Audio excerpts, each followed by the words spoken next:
Okay. Welcome to Expert Views on ADR Ever, a podcast about simplifying the traditional African method of settling disputes or the appropriate dispute resolution ADR in a bid to attract more users to settle their disputes or conflicts with mediation, arbitration, collaborative law, restorative justice, negotiation, conciliation, and of course, early neutral evaluation. My name is DrChinweEgbunike, postdoctoral fellow at the University of Brighton, United Kingdom. I'm the fellow of the American Bar Association section of dispute resolution. I'm delighted to welcome Melissa Brogdon to the EVA show. She is the co-founder and CEO of Fourth Party. Melissa was selected for the Collab Capital's 2020 Prep School for Founders and Google for Startups 2001's Founders Academy. She wears many hats, so I've left the link to her profile below. Welcome to the show, Melissa. Thank you for having me, Chinwe. It's so nice to connect with you at the ABA Dispute Resolution Conference, and I'm really glad to be able to join you today. Oh, it's a pleasure having you as well. So without further ado, the first question is, what is the concept behind Fourth Party app? Yeah, so I'd like to explain Fourth Party with a story. So at our core, Fourth Party is committed to building better mediation businesses, and we do that through scheduling, communication, and payments tools. But it really was born out of a challenge that I was experiencing firsthand. I am not a mediator. I am not a lawyer, but I worked in my husband's law firm, and as he made the decision to transition from lawyer to mediator, it really exposed all of the challenges to operating that kind of business. And I honestly thought it was a terrible idea because of the extra workload. And over time, we found solutions that worked, whether that was him working with, one of the established mediation firms that provides that administrative support. But it still meant that there were many other people, unlike him, who would not be able to access those kinds of resources or that kind of panel. And so for that independent mediator who is launching their career and excited about, venturing into a mediation practice, they don't have a lot of support to manage their business. So while they are expert negotiators, they don't have those tools that they need to really be able to build a viable business. And so my background as that firm administrator, but also as an entrepreneur, really lent well to us building this solution. And it really is framed behind, Gino is my husband and our co-founder of Fourth Party, us having multiple conversations with mediators and understanding their specific pain points and trying to provide them a solution that works for them.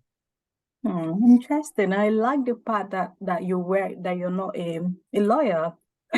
Yeah, because that's awesome, because you've been advocating. I've been advocating about ADR being very simple, and people that are not lawyers can start a career in ADR. So it's really good to know that. So would I say that was there a buy-in for ADR, hence why you created you and Gino created the app?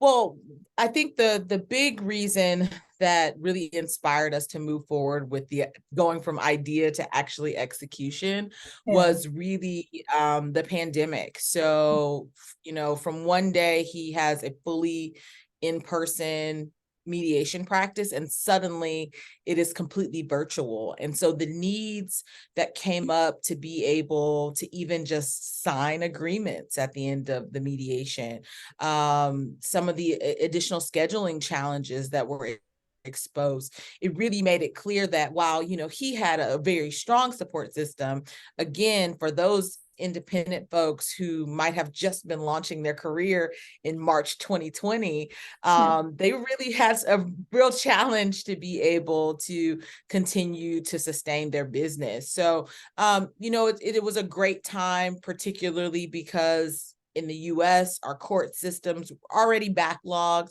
but the pandemic did exacerbate that. And so we're seeing more interest in mediation and more reliance on it. And so, as people start to consider either a career shift or maybe launching for the first time into mediation, it really gave us the opportunity to provide a tool that would allow them to do that and just work better with courts and clients overall.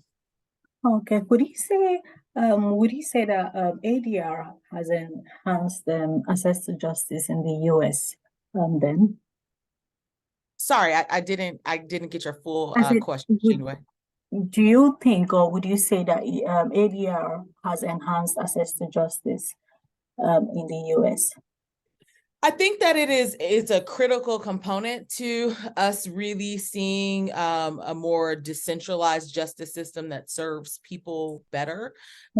So alternative dispute resolution in the US it touches 70 to 80% of all of the lawsuits that are filed in the states, but the general public doesn't have a lot of awareness about mediation as an option, which means that that person who is in a landlord-tenant dispute or, has a custody battle, they're going straight to the courts and being rerouted into mediation or ADR. And so we know that a part of access to justice is speed and pace to justice, right? And so if people are being rerouted, that means that it may mean that there is a delay in them actually accessing what they need in order to resolve the conflict that they're in. So I think that ADR plays an incredible role in increasing access to justice, particularly because in the United States, 80% of low-income Americans cannot afford legal representation. So finding ways for them to still be heard and to still, access resolution we have to be really creative about that. And ADR is absolutely going to be a part of that. So thank you so very much. So how can potential users find ADR practitioners via your app? Yeah, so we have recently launched. So when I met you at ABA, we were testing out our search functionality. Right now, it's focused on Georgia, and we're really in a testing phase to really increase transparency around finding mediators, right? So we know there's this education gap with the general public of even knowing that they can opt into going directly to a mediator. But if you do know that you have mediation as an option, it's very hard to figure out who to select, what their background is, or whether they have the industry expertise that you require. Certainly, people are invested in those diversity markers. So whether they are looking for a person of color or a woman mediator, whatever those things are that are going to help them feel heard and valued, we want to put those right up front, in addition to having a lot of transparency around pricing. So if you go to fourthparty.app and then you click our search button right now, you'll just see Georgia mediators. But that is the goal that we have, to really have that database of mediators that is easy to understand and hopefully allow people to select the right mediator for their conflict. So is it only in Georgia? Are you still going to expand to other states in the US?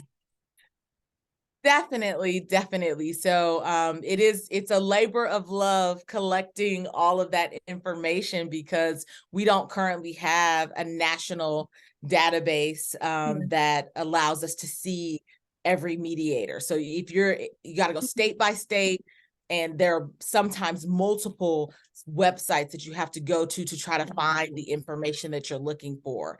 So our goal is to make sure that is a national database, and that even as we think about mediators expanding their business, you know, being able to showcase your expertise for a lawyer who may be in another state, who might be in need of your services and might not be able to access you otherwise.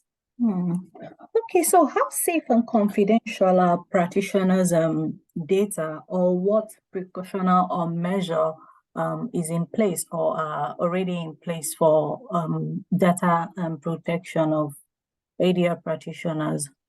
Yeah, so it's certainly something that we've had to focus on and think about differently Yeah, post-pandemic. I think that brought up a lot of concerns yeah, for the general public, but also particularly lawyers who have not necessarily or been able to be kind of avoid those security conversations, you know, people jumping in Zoom and those kinds of things really expose some of the gaps in the system.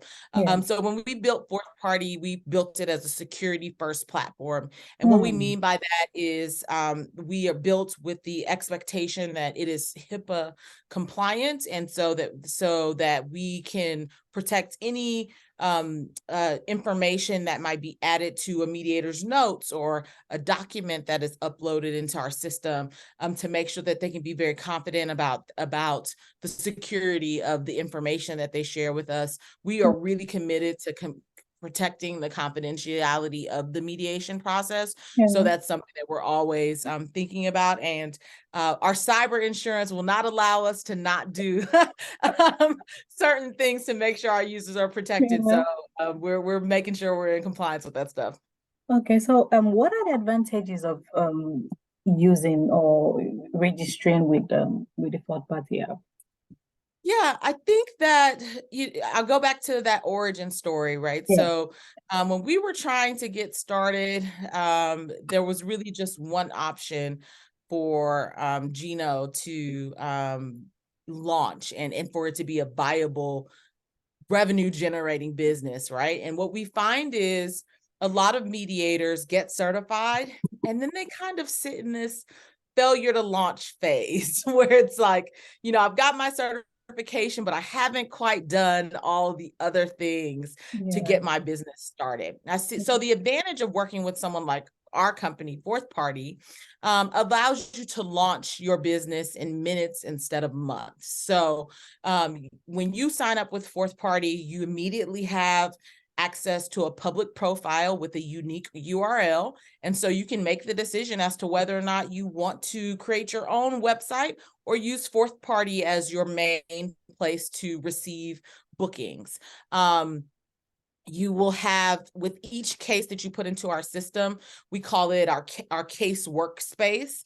And so each of those cases, you can add notes to, add particular information about your party members, upload documents and files. And so you really have a 360-degree view of each case that you're handling.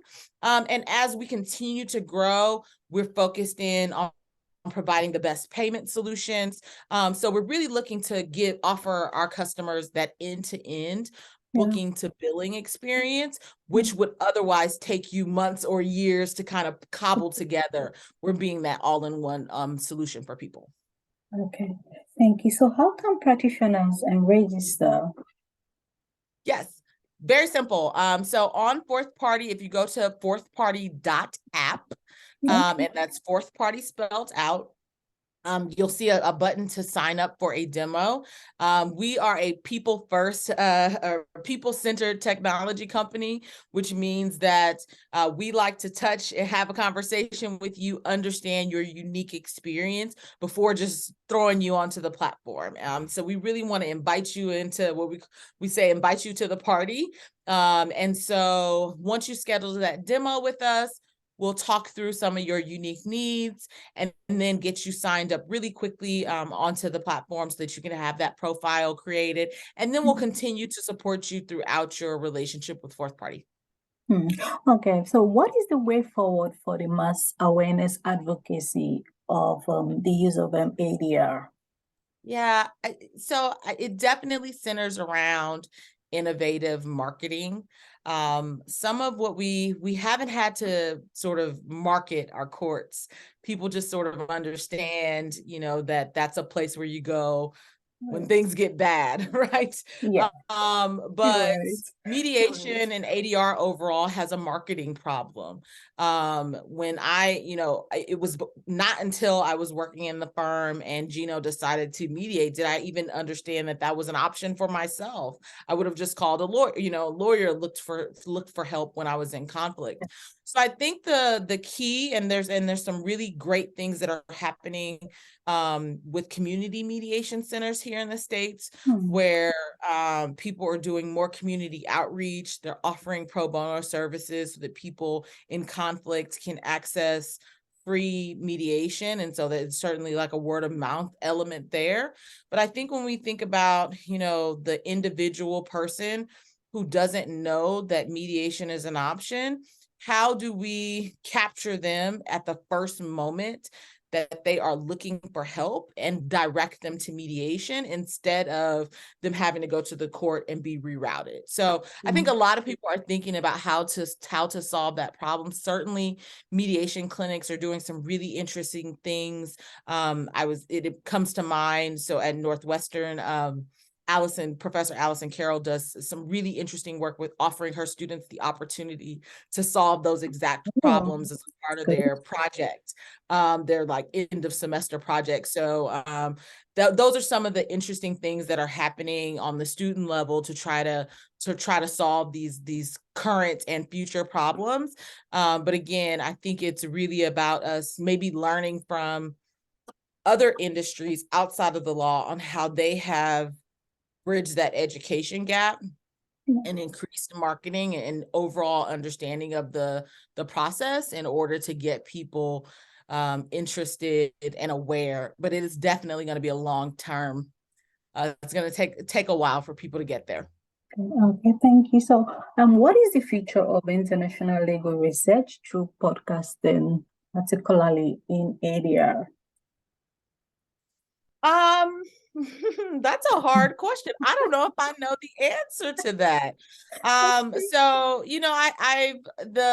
we've had one conversation with an individual who does mediation on the African continent, and her perspective was that there was a lot more enthusiasm for mediation as an alternative to court than what she was finding with the individuals that she was working with stateside. So my hope is that the U.S. will learn from other countries about how they have really empowered mediation to be something that the general public has clear access to, but instead of it being such a sort of convoluted process that it is here. But I don't know the complete answer to that, but I know that there's much to learn. Fair enough. So, can you tell me more about the aims and objectives of the fourth party, and how far has it had an impact yet in Georgia? Yeah. So I would have to say if we've had an impact, it's probably modest, but I certainly think that starting the conversation around access to justice, particularly in the South, is something that many people have been doing for a long time, but it's often really focused in on prison justice or prison reform or access to lawyers. And there hasn't been as much around raising awareness around ADR as a pathway to justice. So I think that we are looking to be partners with those organizations who have a long track record of doing this kind of work and helping to make it easier for them. If there are initiatives that focus in on supporting mediators, access those mediators, and be able to really be a beacon around how, we incorporate mediation into our court system as opposed to this alternative that it's sort of been relegated to. Thank you so very much. Yeah, I forgot to say congrats to Gino, your husband, for being nominated for winning the #1 mediator. Yes. So that was some good, surprising news. He was very, very excited about that. So he was named by the Daily Report the #1 mediator in the state of Georgia, awesome. and that is a award that his peers, so lawyers across the state, vote to select that. So he was very, very proud. We're very excited about that. So yeah, thank you. I'll share your well wishes. You're welcome. So thank you so very much for providing a very detailed insight on what party app, the concept behind it, and also its numerous advantages, and of course how people can find mediators in Georgia via your app. Because that's one of the findings of my research, was that people I conducted in Washington and Las Vegas, that people are not aware where to get mediators or ADR practitioners. So it's really good that you came on the show to really clarify and tell us more on how to find providers via your app. So I'm so grateful that you agreed to come on the show, and I believe that potential users would embrace all you have stated here and opt for ADR whenever the need arises. Thank you, Melissa. I welcome any questions or just other thoughts. I'm gonna shout out my email. It's melissa@fourthparty.app. And so we just are always excited to talk with mediators, people who are thinking about mediation and understand where their concerns are. If we can be helpful, we'd like to. Oh, definitely. All right. Thank you so very much. Bye. Cheers. Thank you.